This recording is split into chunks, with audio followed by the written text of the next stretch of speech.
ഇപ്പോൾ ഷാജഹാൻ കൂടി ആലപ്പുഴയിൽ നിന്ന് നമ്മളോടൊപ്പം ചേരുകയാണ്. കാരണം ആലപ്പുഴയിലേക്ക് എത്താനുള്ള പ്രവചനമാണ് മറ്റൊന്ന് പ്രധാനമായും പറയുന്നത്. ഷാജി, ഒരുപക്ഷേ ഷാജിക്കൊക്കെ ജോലി ഉണ്ടാക്കാനുള്ള സാധ്യതയുണ്ട് എന്നാണ് ഇപ്പോൾ പ്രവചനം പറയുന്നത്. ഒന്നുകിൽ എറണാകുളം അതല്ലെങ്കിൽ ആലപ്പുഴ തീരങ്ങളിൽ ഉച്ചയോടെ വന്നടിയാൻ സാധ്യതയുണ്ട് എന്ന് പറയുന്നു. പ്രവചനം മാത്രമാണ്, പക്ഷേ അതിൽ മുന്നിൽ പറയുന്നത് ആലപ്പുഴയുടെയും എറണാകുളത്തിൻ്റെയും പേരാണ്.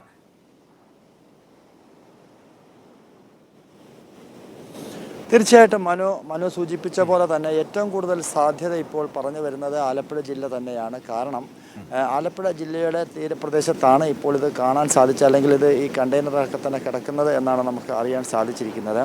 അതുകൊണ്ട് തന്നെ ഏതാണ്ട് ഇപ്പോൾ നേരത്തെ നിർബൻ സൂചിപ്പിച്ച പോലെ തന്നെ മണിക്കൂറിൽ 1 കിലോമീറ്റർ എന്ന് പറയുമ്പോൾ ഇത് ഏതാണ്ട് 74 മണിക്കൂർ 38 നോട്ടിക്കൽ മൈൽ വെളിയിലാണ് ഈ കണ്ടെയ്നറുകൾ മറിഞ്ഞിരിക്കുന്നത്. അങ്ങനെ വരുമ്പോൾ ഈ 74 കിലോമീറ്റർ എന്ന് പറയുമ്പോൾ ഒരു 2 ദിവസം, അത് സാധാരണ നിലവിലെ ഇപ്പോഴത്തെ സാഹചര്യത്തിലെ സ്പീഡ് അനുസരിച്ച് ഒരു 2 ദിവസം കൊണ്ട് ജില്ലയുടെ തീരപ്രദേശത്തെത്താനുള്ള സാധ്യതയാണ് ഇപ്പോൾ കാണുന്നത്.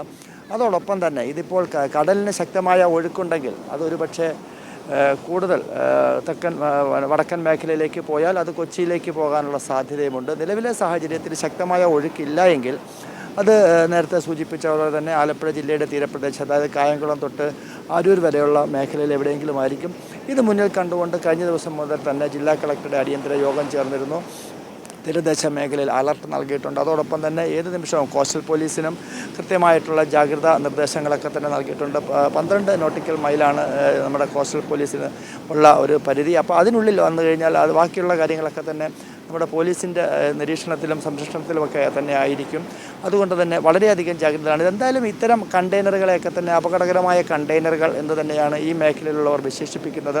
പക്ഷേ ഇതിൻ്റെ അകത്ത് മറ്റൊരു വശം കൂടിയുണ്ട്. ഇത്തരത്തിൽ കൂടുതൽ അപകടമുള്ള കണ്ടെയ്നറുകളൊക്കെ തന്നെ ഇങ്ങനെ ഇതിൻ്റെ ഷിപ്പിൻ്റെ മുകളിൽ കയറ്റി വയ്ക്കാൻ സാധ്യതയില്ല. അത് അതിൻ്റെ ഏറ്റവും താഴ്ഭാഗത്തായിട്ടായിരിക്കും, അടിഭാഗത്തായിട്ടായിരിക്കും വയ്ക്കുക എന്നാണ് നമുക്കറിയാൻ സാധിച്ചിരിക്കുന്നത്. ഇപ്പോൾ ഈ കടലിലേക്ക് പോയിട്ടുള്ള ഈ കണ്ടെയ്നറുകൾ മറ്റ് അപകടങ്ങൾ കൂടി വരുത്താൻ സാധ്യതയുണ്ട്. കാര്യം ഇതൊരു കപ്പൽ ചാലാണ്, നിരവധി കപ്പലുകൾ ഇതിലൂടെ പോകുന്നതാണ്. അതുകൊണ്ട് തന്നെ അത്തരം അപകടങ്ങൾക്കും സാധ്യതയുണ്ട്. എന്തായാലും വളരെയധികം ജാഗ്രതയിൽ തന്നെയാണ് കോസ്റ്റ് ഗാർഡും നേവിയും ഒക്കെ തന്നെ. അതോടൊപ്പം തന്നെ ആലപ്പുഴ ജില്ലയുടെ തീരപ്രദേശത്തും ആശങ്കയുണ്ട്. ആശങ്കയില്ല എന്ന് പറയാൻ സാധിക്കില്ല. അത് ഏത് മണിക്കൂറിൽ എങ്ങനെ വരും എന്നുള്ളതിനെക്കുറിച്ചിട്ടുള്ള വരുന്ന മണിക്കൂറുകളായിരിക്കും അത് സംബന്ധിച്ച് കൂടുതൽ വിവരങ്ങൾ നമുക്ക് ലഭ്യമാകുകയുള്ളൂ. എന്തായാലും ഇപ്പോൾ മണിക്കൂറിൽ 1 കിലോമീറ്റർ എന്ന് പറയുമ്പോൾ എന്തായാലും അങ്ങനെ കണക്ക് കൂട്ടുമ്പോൾ 2 ദിവസത്തിനുള്ളിലായിരിക്കും ഇതൊരു പക്ഷേ കേരളത്തിൻ്റെ തീരത്തേക്ക്, പ്രത്യേകിച്ച് ആലപ്പുഴ ജില്ലയുടെ തീരപ്രദേശത്തേക്ക് എത്താൻ സാധ്യതയുള്ളത്. എന്തായാലും കണക്കിലെടുക്കാൻ നിൽക്കണ്ട. കാരണം വെച്ചാൽ അങ്ങനെയൊന്നും നമുക്കറിയില്ല എത്രമാത്രം അങ്ങനെ അതിൻ്റെ വേഗത ആ രീതിയിൽ പ്രവചിക്കാൻ പറ്റില്ലല്ലോ.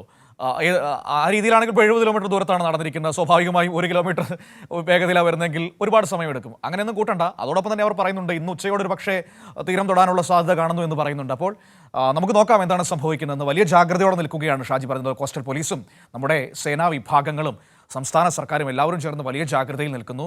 അതിൽ ഇത് തീരത്തടിയുമെന്ന് പ്രവചിക്കപ്പെടുന്ന ജില്ലകളിൽ ഏറ്റവും മുന്നിലുള്ളത് ആലപ്പുഴയും എറണാകുളവുമാണ്. ഇനി വേണമെങ്കിൽ കൊല്ലത്തേക്ക് പോകാം, തിരുവനന്തപുരത്തേക്ക് പോകാം. കടലാണ്, നമുക്കൊന്നും പറയാൻ പറ്റില്ല, എങ്ങോട്ട് വേണമെങ്കിലും മാറിപ്പോകാം. പക്ഷേ നിലവിലത്തെ ദിശയനുസരിച്ചാണ് അത് പ്രവചിക്കപ്പെട്ടിരിക്കുന്നത്. നമുക്ക് നോക്കാം എന്താണ് സംഭവിക്കാൻ പോകുന്നതെന്ന്.